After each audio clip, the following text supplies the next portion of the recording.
Did you know that cinnamon powder is a plant care powerhouse that will stop root rot in its tracks, repel unwanted bugs, act as a natural rooting hormone, and heal wounds after pruning or when stems are damaged? This is just one of 10 nifty plant care tips that nobody is telling you, even though they're so effective and easy to do, that I'll share with you in today's video. And thanks to Squarespace for sponsoring this video. Cinnamon is the secret powder the plant pros have up their sleeves to keep mold and fungus at bay. This is because it has natural antifungal properties. So if you've got white mold or fungal growth on the surface of the soil that is starting to stench the place out, simply sprinkle some cinnamon powder on top, give it a little shimmy, and all your mold woes are gone. When repotting a plant, dust some cinnamon on the roots to help prevent the dreaded root rot. If you're struggling against an army of bugs like I am with fungus gnats, then this stuff could be the answer. Try sprinkling this stuff on the surface of the soil, and gnats, ants, and even mosquitoes should be put off by the strong scent. And if you love chopping and propping but often seeing your cuttings fall to infections, try dabbing the end of the cutting into some cinnamon powder and let the antimicrobials get to work. But there is a warning to all this. Don't just pop down to your local supermarket and pick up a jar of cinnamon to take home. This stuff is not the one. In lots of cases, you're actually being sold cassia, a milder spice that is similar to cinnamon, but not as effective in all the antifungal goodness. Instead, pop to your local health food shop and ask for some true cinnamon or Ceylon cinnamon. This is much more potent and works wonders. To help you identify the two a little easier, because I've long struggled with this, true cinnamon is from Sri Lanka and cassia comes from China, so you want the stuff from Sri Lanka. Now, if you're anything like me, you'll be the frugal or stingy type that just hates to throw anything away. It's why I've now set up my own free bin composting system in the garden so that I can recycle all my houseplant disasters, I mean trimmings, without any guilt and regret. But what do we do with all that soil that is always left over when we've hacked up a plant's root system during a repotting? Well, we can reuse it of course, but before we start adding it to a new pot we can abandon, we need to be extra careful about cross-contamination, specifically gnats, mold and fungus. We don't want all that spreading to our new plant, so we need to decontaminate. Here's what you do, and there are two options. First option is to dump all the old soil into a microwavable container and cook it for a couple of minutes until the internal temperature reaches about 80 degrees Celsius. I've got a cooking thermometer that makes this really easy. 80 degrees centigrade is the perfect temp to get rid of those hidden nasties, but we don't want to go any higher than this, otherwise we risk producing other nasty toxins by mistake. Let it cool, obviously, and then away you go.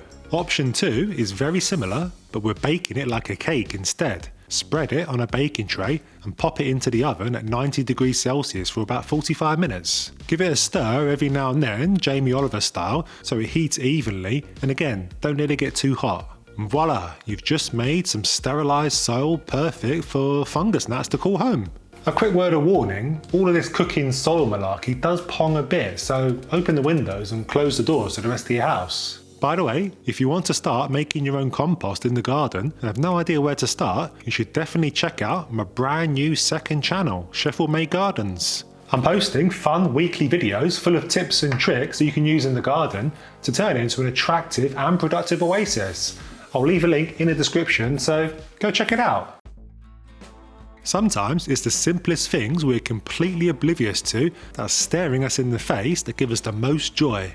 I think this one falls into that category. Maybe. We all know how delicate our dear little plants can be, don't we? Don't let them drown, don't let them burn, don't do this, don't do that. It's never ending. Why can't they just sit there like they're supposed to and make us look like the plant pros that we all want? Where was I? Oh yeah, precious plants. One thing that they are precious about that you might not be aware of is water. And I don't mean in their private parts. I'm talking water in the nooks and crannies of the stems and foliage. It might sound daft, but regularly getting the crown of some plants wet every few days when you come to water can weaken the poor little fella. I know, just another thing to worry about, right? But the solution is dead simple. Instead of using a watering can with a short neck like this, get one with a long neck like this. Simples. Now you can get the water to exactly where it needs to go without making a splashy mess. Ingenious, eh? Yeah, probably not. Right, let's get real nifty now. Seriously, this is a good one. It's all to do with pests again, and them finally meeting their ultimate demise. You see, for some reason, there just aren't many good options for natural pesticides in the UK, not unless you want to spend an arm and a leg anyway.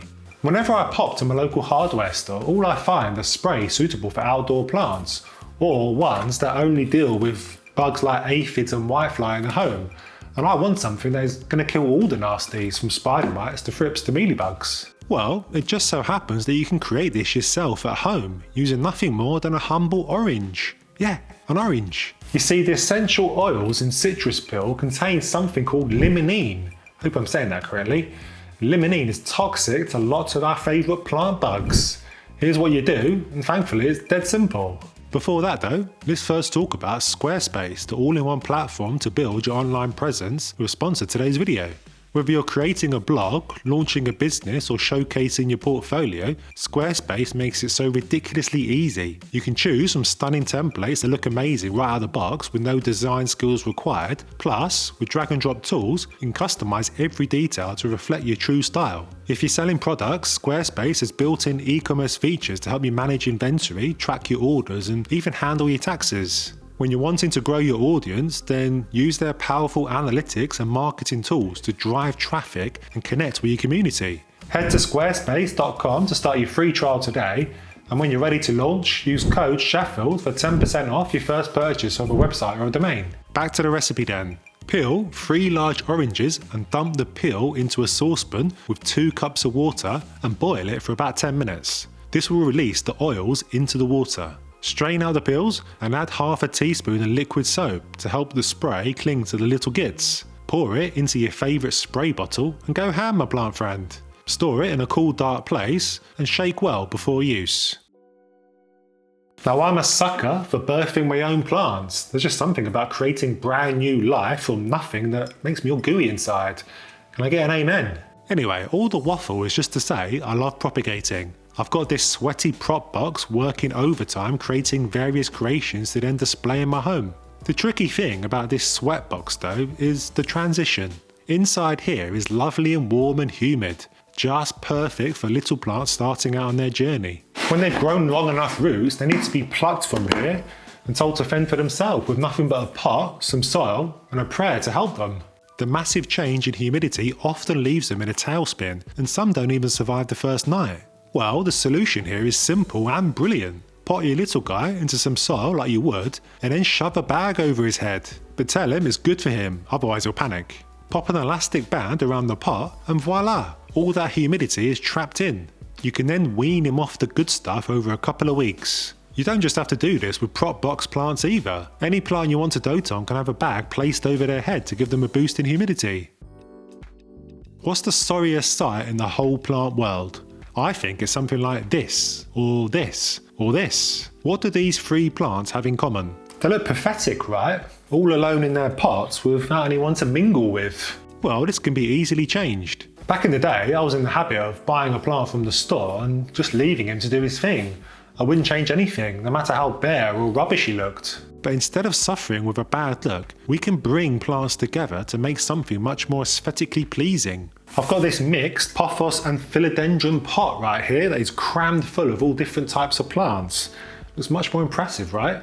And to show you how something like this might grow out, check out this bad boy. This is one I made about 1.5 years ago from just 3 plants, and I love him. There are loads of different paths you can take with this. Mixed pothos, mixed calathea, mixed snake plants. The trick is to make sure that they're the same type of plant and not ones with wildly different needs, like mixing succulents with calathea, for example. That really wouldn't end well. So we all know about the evils of overwatering, don't we? We get it drummed into us all the time by, well, me. But I do it for good reason. It's the #1 cause of plant death the world over. Most definitely maybe. Anyway, I preach this all the time, but to be honest, I've been known to ruin a plant or two from overwatering. It's easy to check that a plant needs a drink with a moisture meter, pour in some water, and then forget to check if the poor fella is sat in a puddle the next day. Life gets in the way and all that. That's my excuse anyway. I've got a nifty solution to this problem that will stop your gals and guys from getting wrinkly feet. grab your plant and a cash pot that's a couple of inches taller than the plastic pot. Next, grab some stones. Any stones will do, it doesn't have to be fancy. Fill the cash pot with a 2-inch layer of stones and pop your little guy on top. You've just created a drainage layer the correct way. Never add stones inside the pot with the plant. This might seem like an effective drainage layer, but it actually makes things worse. Something to do with the soil layer getting fully saturated before the stone layer. Anyway, trust me, look it up. If you're in the habit of watching my videos, then my guess is that you've got a fair few plants in your home. In fact, how many have you got? Leave it in the comments. If you do have a bunch, do you ever notice a musty smell when you're going around giving them a drink? Oh, is that just me? Well, I guess that comes with having over 200 of them. Anyway, you may want to think ahead, and a simple little trick to avoid this musty smell is to add some horticultural charcoal to your mix whenever you're repotting a plant. This stuff soaks up the odour in the soil and helps keep your house smelling fresh. In the words of Maui himself, you're welcome.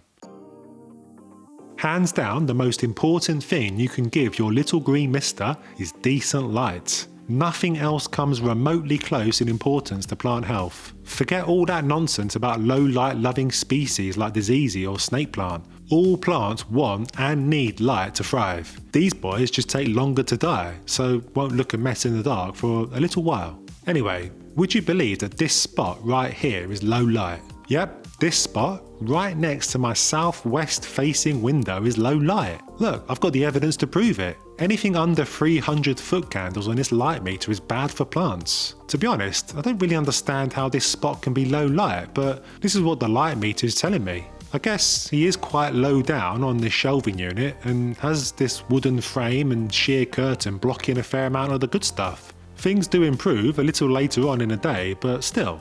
So there are definitely spots in your home that you think are bright enough, but are most certainly not. That's why your Monstera is not growing how you like, my plant friend.